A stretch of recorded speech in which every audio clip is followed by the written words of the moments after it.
how are you? I hope you guys are hanging in there and having fun staying at home. I wanted to make a little video and read you a book because I think you guys know that one of my very favorite things about our class is story time. I love reading you guys stories, and so I really miss that, and I've really missed you guys too. So I thought I would read a book today. So I know that at my house it has been storming and raining a lot, so I thought that I would read a book called Thunder Cake.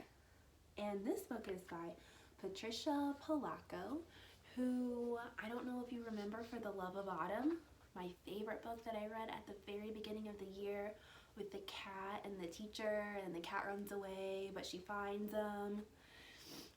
That is the same author as this book. So we're going to read another one of Patricia Polacco's books. It's called Thunder Cake.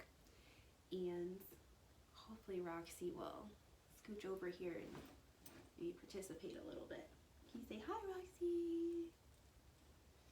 So get comfy, get a blanket, get a pet, get a stuffed animal, get a favorite toy, get a mom or a dad or a grandma or grandpa, whoever you have around. And here we go, Thunder Cake.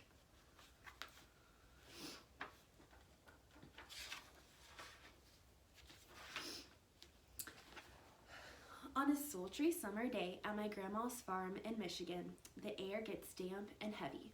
Storm clouds drift over the fields, birds fly close to the ground, the clouds glow for an instant with a sharp, crackling light. And then a roaring, low, tumbling sound of thunder makes the windows shudder in their panes. The sound used to scare me when I was little. I loved to go to Grandma's house. She calls her grandma Babushka. Babushka, as I used to call my grandma, had come from Russia years ago. But I feared Michigan's summer storms. I feared the sound of thunder more than anything. I always hid under the bed when the storm moved near the farmhouse. This is the story of my grandmother, Babushka, who helped me overcome my fear of thunderstorms. Do you guys have a fear of thunderstorms? I know when I was your guys' age, I did not like thunderstorms. And actually, I'm not gonna lie, thunder still kind of scares me sometimes, especially those really big booms really close to my house. That kind of scares me a little bit. Grandma looked at the horizon, drew in a deep breath, and said, "This is thunder cake baking weather, all right. Looks like a storm's coming to me." So if you look at the pictures, you can see the setting of the story. Do you guys know where it is? It's on a farm. "Child, you come out from under that bed. It's only thunder you're hearing," my grandma said.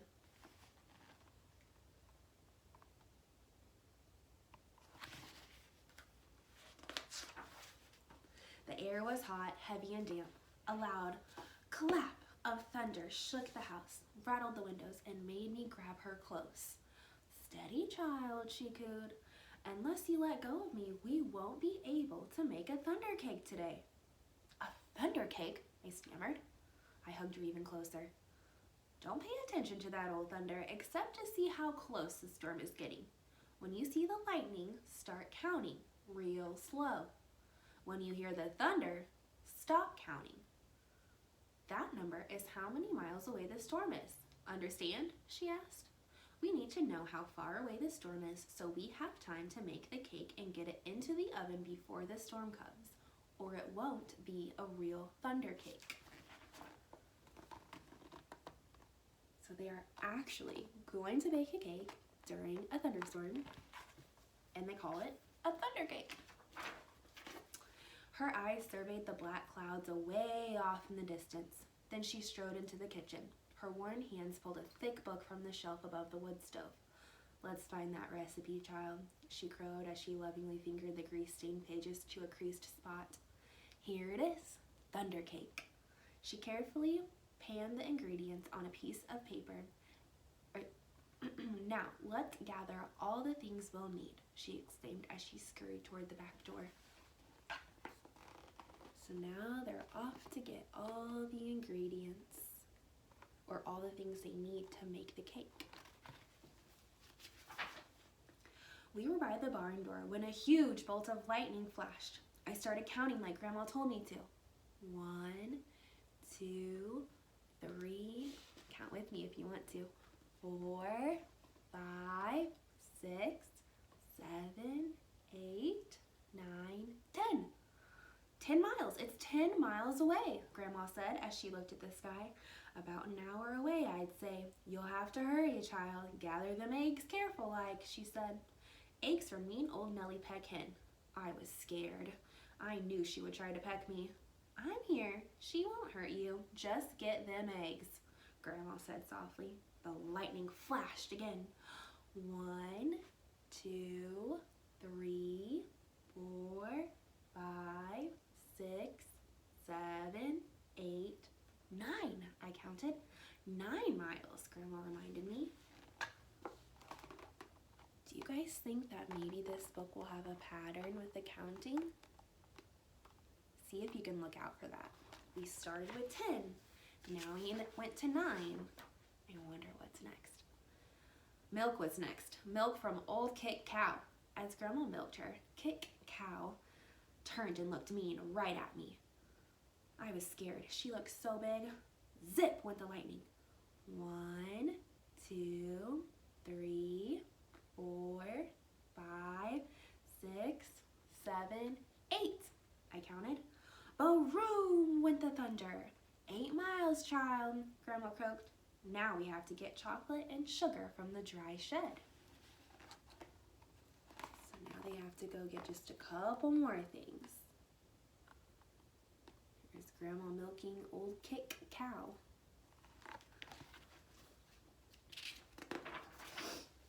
I was scared as we walked down the path from the farmhouse through tangleweed woods to the dry shed.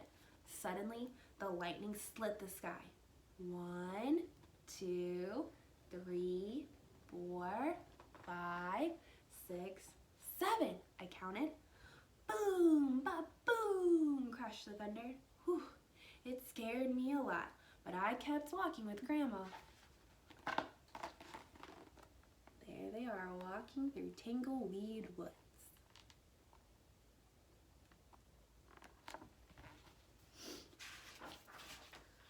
Another jagged edge of lightning flashed as I crept into the dry shed. 1, 2, 3, 4, 5, 6. I counted.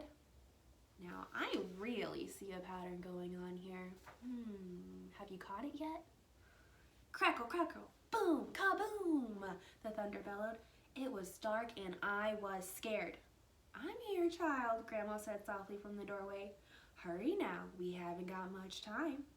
We've got everything but the secret ingredient. Have you guys ever baked something and your mom or dad have a secret ingredient? Something that makes it extra special? Let's see what Babushka says. 3 overripe tomatoes and some strawberries. Tomatoes in a cake?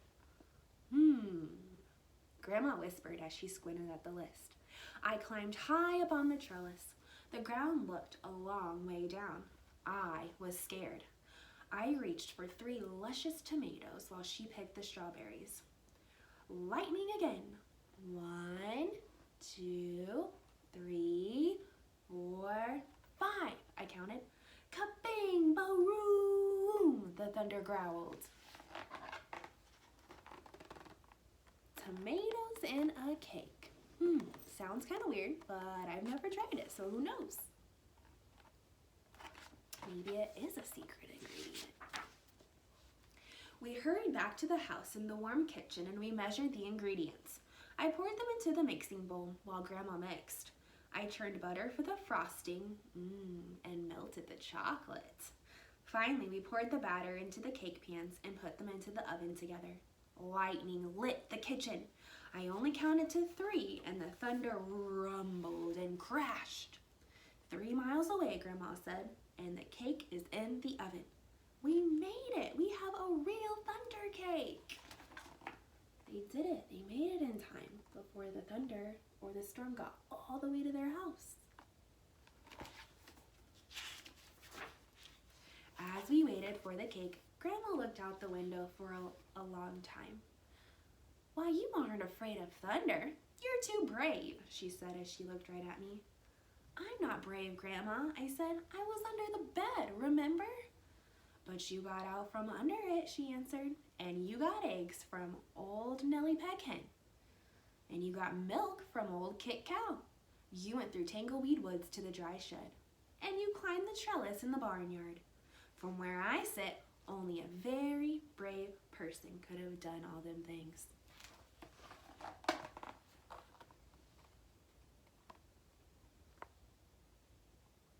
The little girl really is brave after all.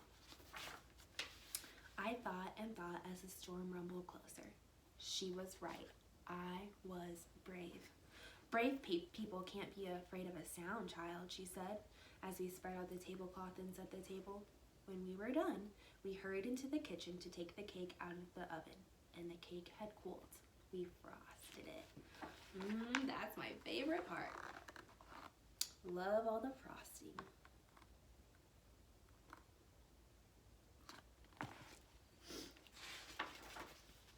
Just then the lightning flashed, and this time it lit the whole sky. Even before the last flash had faded, the thunder rolled, boomed, crashed, and boomed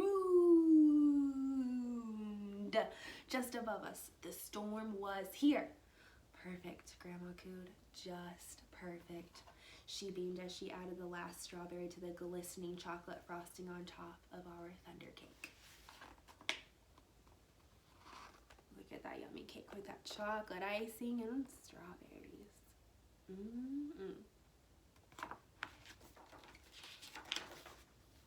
As rain poured down on our roof, Grandma cut a wedge for each of us. She poured us steaming cups of tea from the samovar, which I believe is another name for stove.